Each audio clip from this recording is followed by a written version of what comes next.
Assalamualaikum warahmatullahi wabarakatuh. Perkenalkan, saya Nurholis Kamaludin. Saya adalah guru teknik kendaraan ringan di SMK Negeri 7 Garut. Dan saya akan mengambil dengan topik Top Ukir sebagai pengembangan model laporan PKL atau praktek kerja industri yang unggul dan bermakna di SMK Negeri 7 Garut.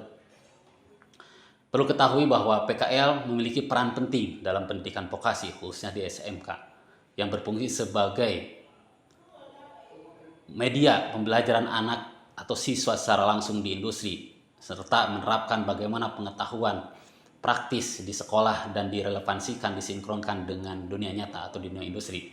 Status PKL di kurikulum Merdeka ditingkatkan menjadi sebuah mata pelajaran, sehingga hal ini menuntut PKL dilaksanakan minimal 1 semester atau 16 minggu efektif. Hal ini perlu diperhatikan asesmen PKL yang baik dan terencana. Salah satu komponen kunci dalam asesmen akhir PKL adalah menyusun laporan PKL. Laporan PKL bukan hanya sekedar administratif, tapi merupakan bukti otentik kemampuan siswa dalam merefleksikan pengalaman. Penyusunan laporan PKL yang berkualitas dan bermanfaat tentunya memiliki tantangan yang tersendiri.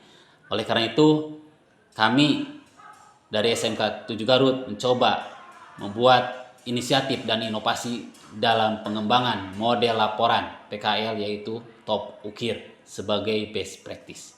Untuk situasi saat ini, SMK Negeri 7 Garut, khususnya konsentrasi keahlian teknik kendaraan ringan, ada beberapa temuan terutama dalam penyusunan laporan yang didapat di jurusan teknik kendaraan ringan, khususnya di SMK Negeri 7 Garut. Pertama, siswa atau peserta didik kesulitan menuangkan pengalaman praktis ke dalam sebuah tulisan. Yang kedua, kemampuan berpikir analisis dan reflektif untuk hal teknis untuk mengolah data menjadi sebuah laporan. Dampak yang langsung dirasakan adalah terjadinya plagiarisme. Baik plagiarisme internal antara sesama teman rekan seangkatannya dalam menyusun laporan, atau memanfaatkan laporan yang dibuat oleh alumni tahun sebelumnya. Berikutnya, yang paling dikhawatirkan adalah laporan disusun dibuat oleh pihak ketiga atau jasa penulisan laporan. Hal ini mengakibatkan siswa tidak begitu paham atas substansi yang dibuat dalam laporan tersebut. Dampak yang lebih besar lagi dirasakan minimnya kebermaknaan refleksi dan kebermanfaatan laporan terhadap pengembangan diri siswa. Kondisi ini juga diperkuat dengan jenis-jenis pekerjaan yang sering dilakukan oleh siswa TKR di tempat PKL. Ada 3 jenis. Pertama, perawatan rem, tune up dan ganti oli, dan yang ketiga perawatan berkala.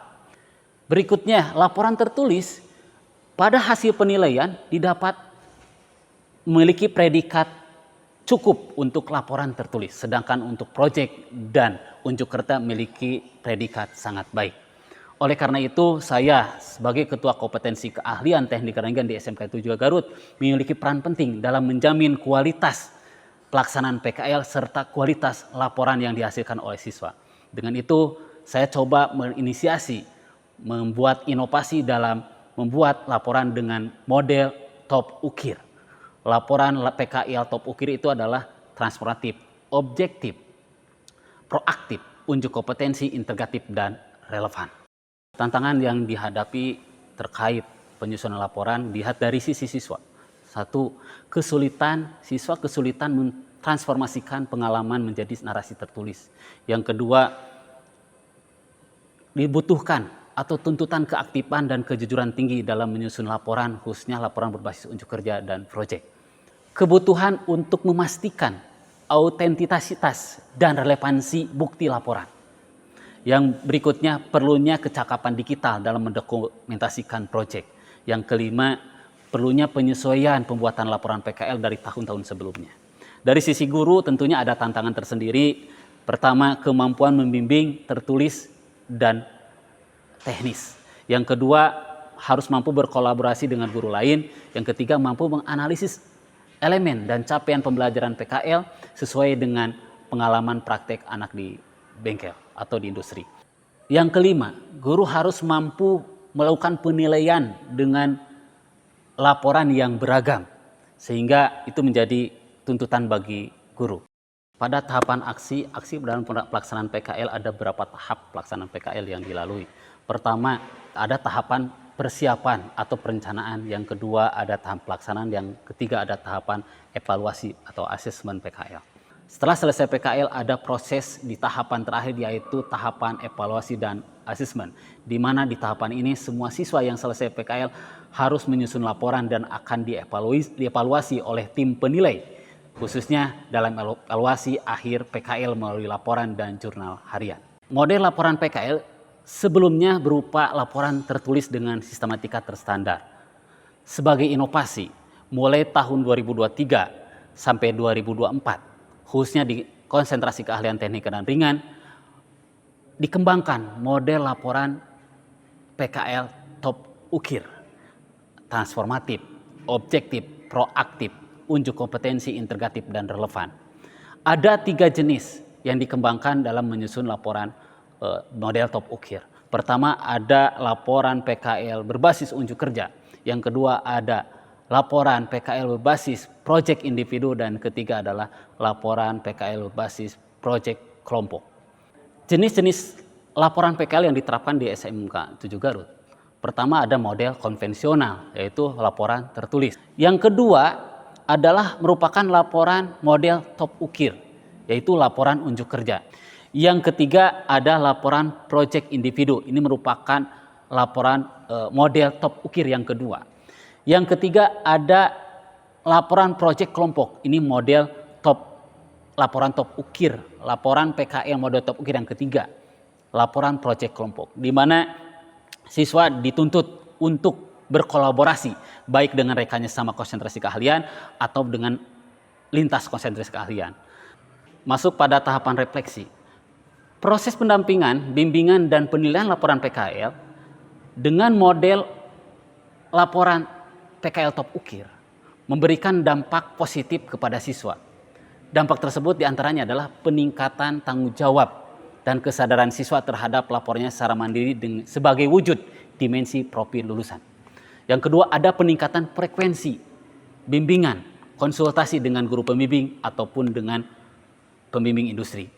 Yang ketiga, pencegahan terjadinya plagiarisme karena siswa menjadi aktor utama dalam menyelesaikan dan menyusun laporan. Yang keempat, laporan menjadi lebih bermakna, bermanfaat, dan dapat dijadikan sebagai portofolio bagi siswa di masa yang akan datang.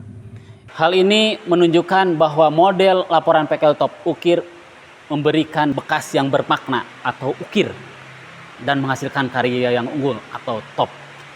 Faktor kunci keberhasilan penyusunan laporan dengan berbasis atau model top ukir ini adalah bimbingan guru, kolaborasi dengan berbagai pihak, penguasaan kompetensi yang akan didemonstrasikan oleh siswa tersebut. Dengan adanya model baru yang diinisiasi oleh Bapak Nurholis ini tentunya sangat-sangat luar biasa sekali. Bagi siswa ini akan bermakna sekali.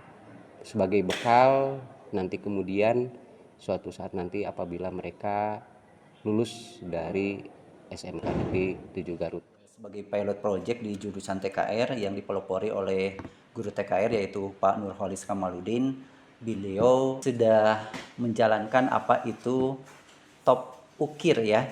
Top ukir sendiri bisa dikatakan kalau misalkan top itu kan lebih tinggi apa istilahnya manfaatnya. Begitu juga ukir sendiri itu mereka dapat menerapkan apa-apa yang dikerjakan. Oleh karena itu mungkin dari sistem pelaporan ini bisa diterapkan minimal di sekolah kita di SMK Negeri 7. Demikian best practice saya yang dapat disampaikan. Mudah-mudahan bermanfaat dan bisa menjadi inspirasi baik khususnya di SMK Negeri 7 dan umumnya bagi sekolah vokasi atau SMK dimanapun berada, terutama dalam kaitannya penyusunan laporan yang bermakna dan bermanfaat buat siswa-siswa kita untuk menjadi siswa yang berkualitas baik dari sisi kompetensi, hard skill, dan soft skill. Terima kasih. Assalamualaikum warahmatullahi wabarakatuh.